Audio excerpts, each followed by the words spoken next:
Okay, Megan, I think it is recording. So, class, thank you so much for watching this. We are sitting down with Megan Delaney. She is a community engagement manager, and we're going to learn more about what that means. She works for Volunteer Now, which is formerly the Volunteer Center of North Texas, which serves as the hub of volunteerism in North Texas. While there are many important groups that work toward one or two critical causes, they recruit volunteers for all nonprofits and causes that just strive to make the world a better place.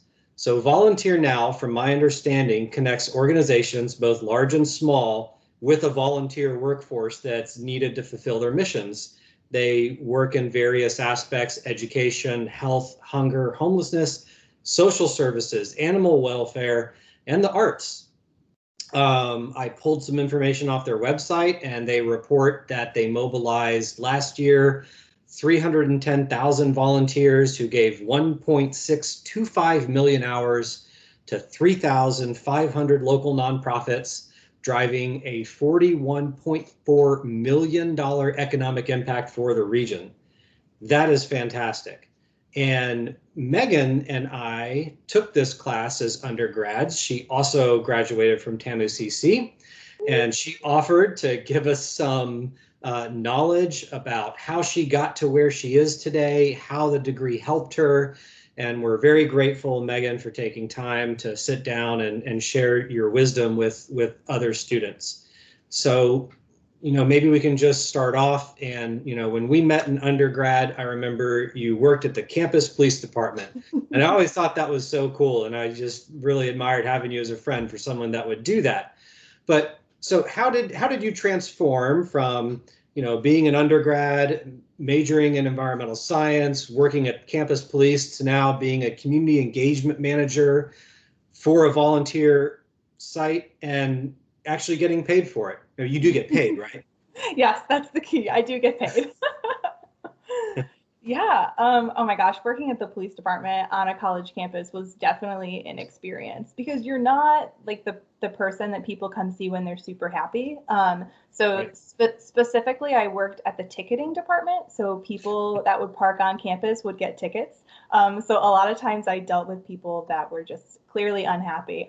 But I think a lot of that experience to me in what like translates in what I do now is relationships that I have with people, especially with people when it comes to like emergency management and other like city and county type positions. So, I was working with police officers when I worked on campus for all 4 years. So Mm, that's a very like different type of relationship, especially as a student. Like you're just a right. young college student, but I got to really get to know these police officers one on one and get to see like how they even manage being on an island university, Right. especially because you don't know like how many people are on campus every single day. So, I mean, I was even kind of plugged into the emergency management aspect of that. Oh, And that's a big thing of what I do now. So, part of in my job, like as a community engagement manager, I wear a lot of different hats. right. And that's something that's just very succinct throughout nonprofit jobs. Okay. So, nonprofits are so wonderful because they're usually a smaller knit group of staff, which is Mm, awesome because you get to really get to know your staff members one on one. But then there might be just a lot more workload. So mm, probably I would say like 50% of my job of what I do is spontaneous volunteer management. So ah, that's encapsulated in like the emergency management field. So right. I work really closely with the emergency managers of like the city of Dallas and then the county of Dallas as well. So, Okay. just that relationship is definitely something that's reflective of like when I was working on campus. Oh, fantastic. And so, how do you think that the degree that you obtained from TAMU-CC helped you in your career or get your foot in the door? And what if your organization was hiring or looking to hire students? Maybe you could describe the what you look for in a candidate as far as skills, background, expertise. Yeah, that's a great question. So I actually oversee our summer intern program, which is Oh, which it's with high school students. But I mean, I still have to go through that recruitment process and everything.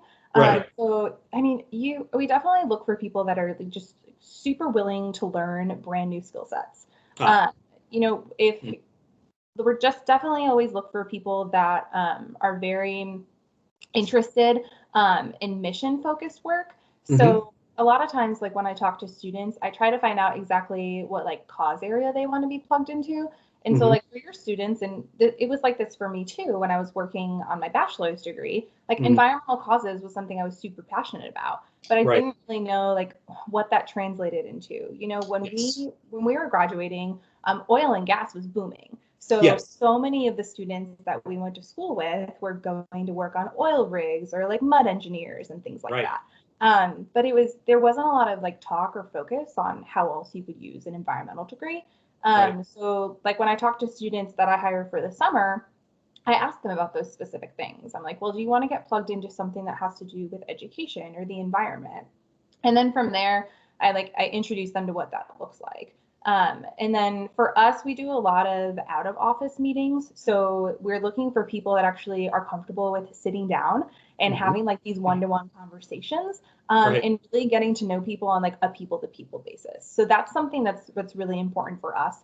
And even if I have a student that doesn't have that experience, they just have to be willing and open to wanting to develop those skills. Right. So, like, even if you're a student that comes out of school and you're like, I don't really like speak in public. I don't do a lot of like public speaking and like Right. education towards students. Right. If it's something you're interested in, I mean, you can learn hands-on skills um, outside of the classroom, and I think that translates really well into like these volunteer positions. Wonderful. And it seems like with your job that there's a diverse work environment, meaning that you're dealing with different things almost probably on a daily basis. Would you say that in your space, in the nonprofit space, that there's upward and lateral mobility for students that might want to get involved? Oh yeah, absolutely. So like a lot of things that a lot of students don't know, and I talk to college students on like a weekly basis as well. I do a lot of college recruitment fairs. You can plug in what you're doing. Say you're really good at web design, Right. or you're skilled in journalism, Right. or you're looking to learn more about like accounting and finance. Like those are all positions that nonprofits use as well. So you Mm. can still like adjust your degree to doing something that's like really focused on something that's community building. But yeah, there's a lot of people in nonprofits that start at like a lower level. And because you get to network so much with all of the branches of your nonprofit, and the nonprofit world is really unique because it's all about partnerships.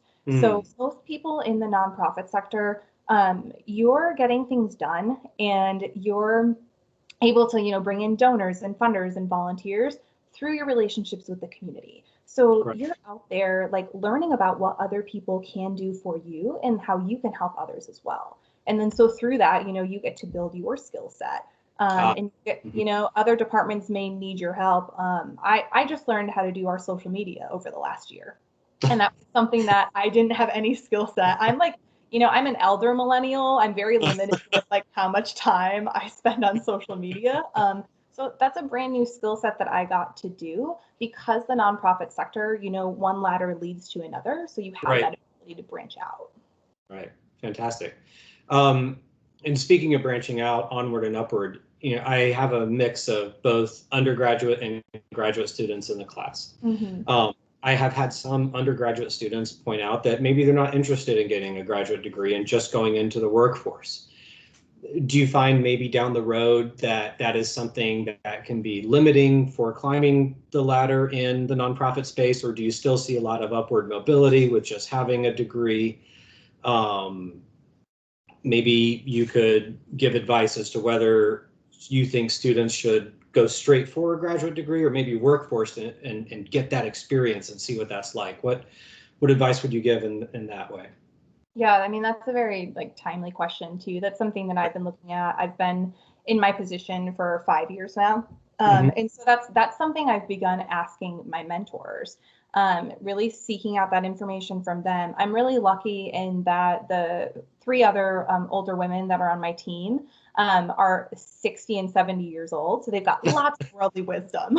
Right, right, And they've been in the nonprofit sector for 30 years. And specifically in like volunteer management, like nonprofit strategies, fundraising.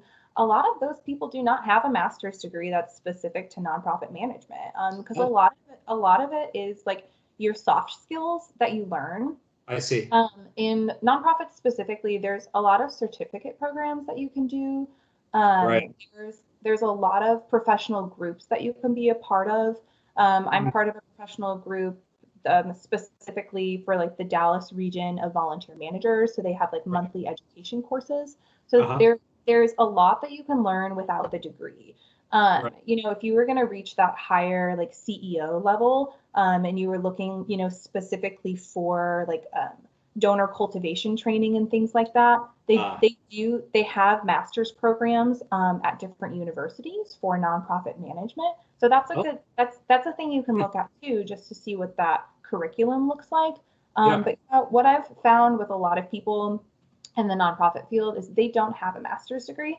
They've just been doing the work for such a Right. long time, and they've just learned from doing it every single day.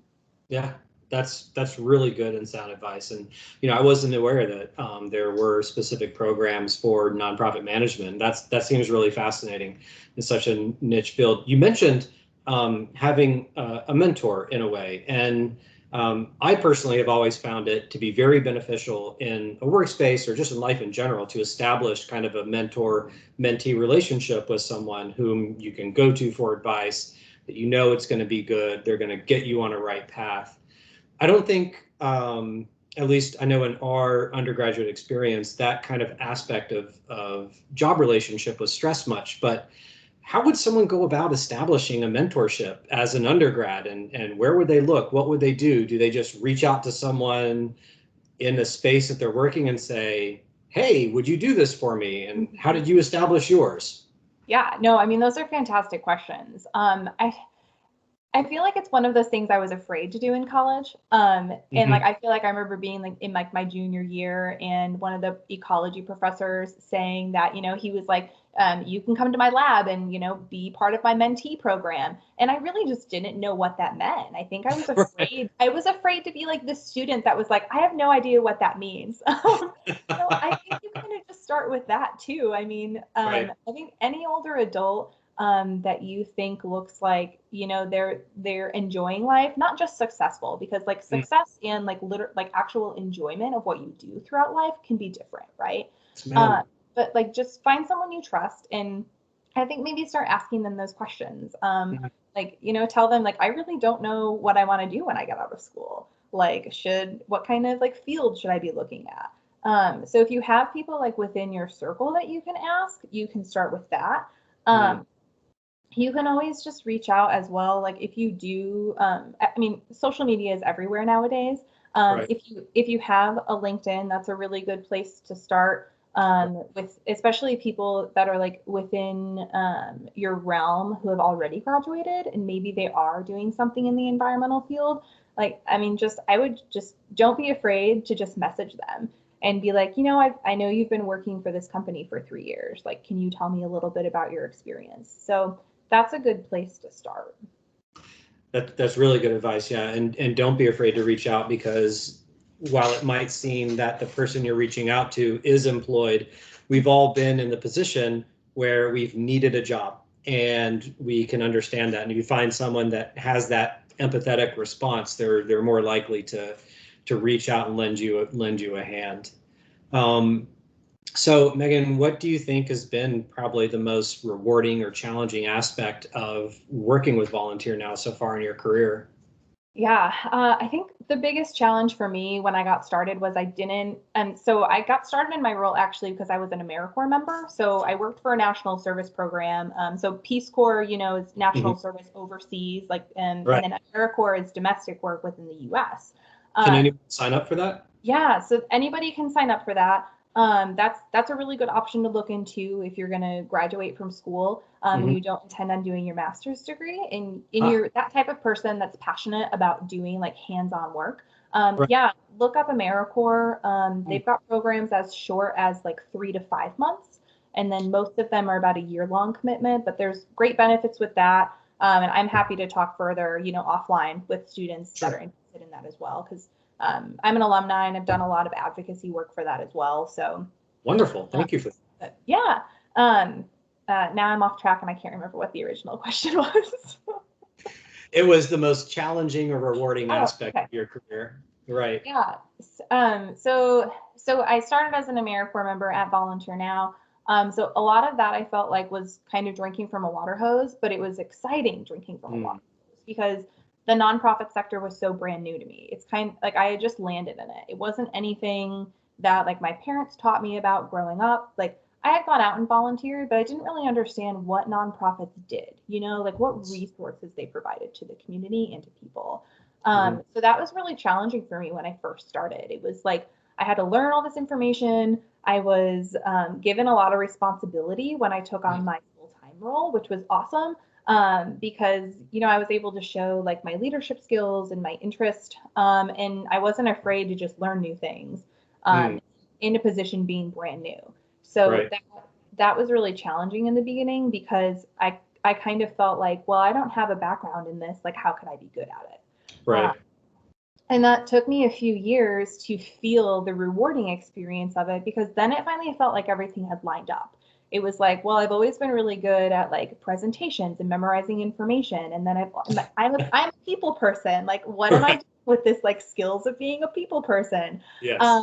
And I'm still doing environmental stuff as well. So like when I do go out and volunteer, it's usually always something that's environmental related.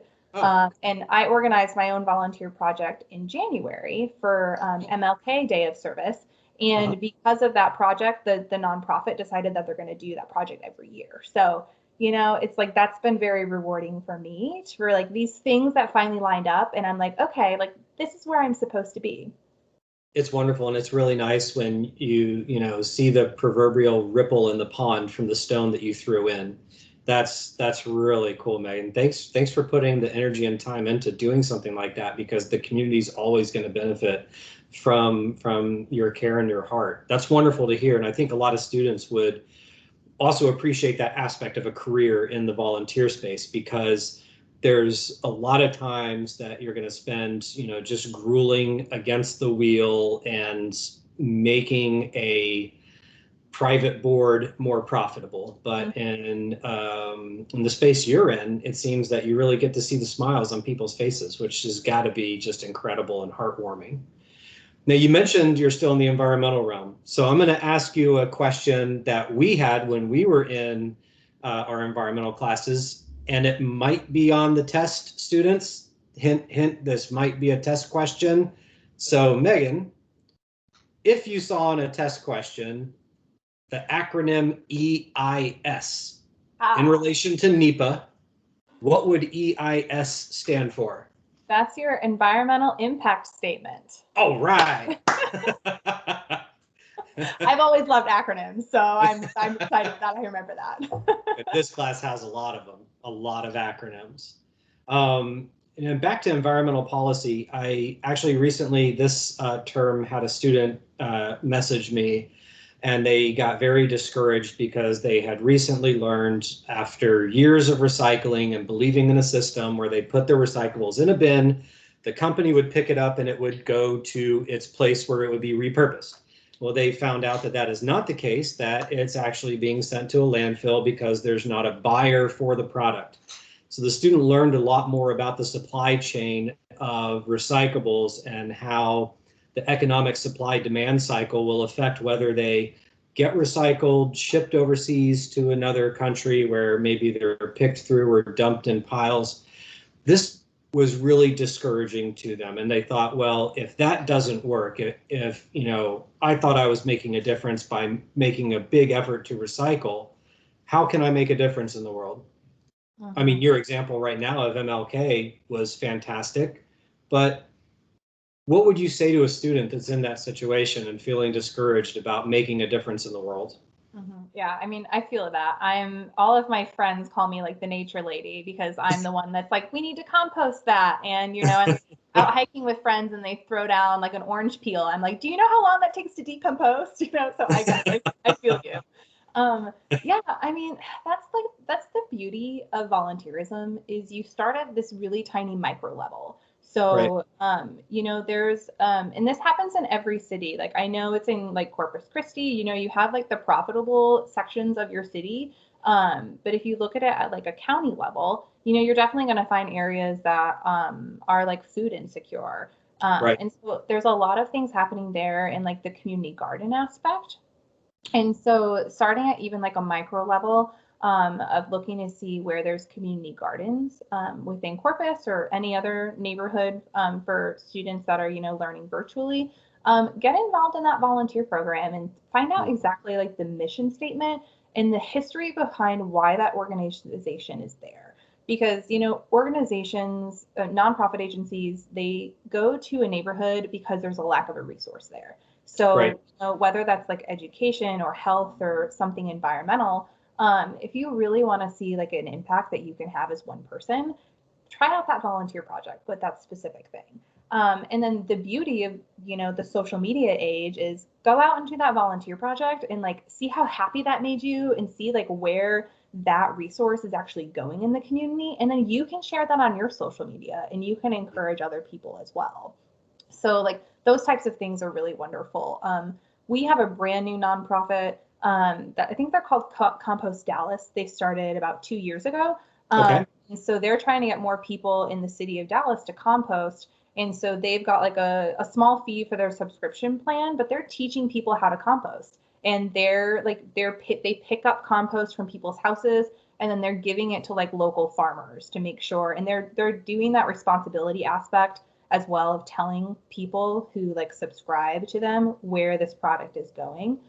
So yeah, and that's hard to tell with your recyclables sometimes, like your student had expressed. But yeah, just if you find some nonprofit agencies locally that are doing really great work, then you can see a really big impact like that. Yeah, I agree. I think that really is where you feel that you can make a difference because you see it in the community. I've been a member of community gardens. We compost here. We've got our own little worm bin, and the great thing is my worms break down all the food, and in the spring and summer, I've got fish and bait too. So it's a win-win situation. Yeah. Meghan, thank you so much for taking time out of your evening to share with us.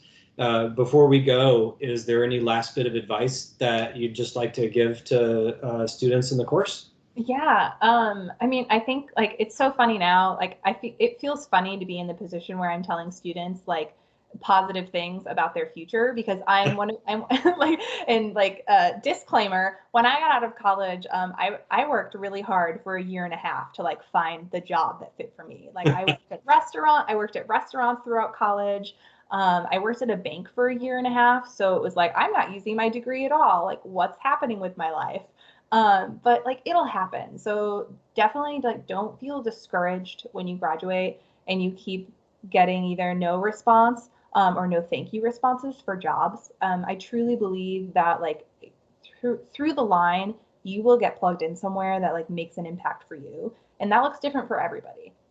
So just keep plugging along. Definitely reach out to people that could be mentors for you or could help you get the information or try different career paths because sometimes you might just need to be looking at a different career path that you just didn't know about as well. So that's just my encouragement for students today. Well, thanks a lot, Meghan. With that, I'm going to go ahead and stop recording. Class, I hope you enjoyed it.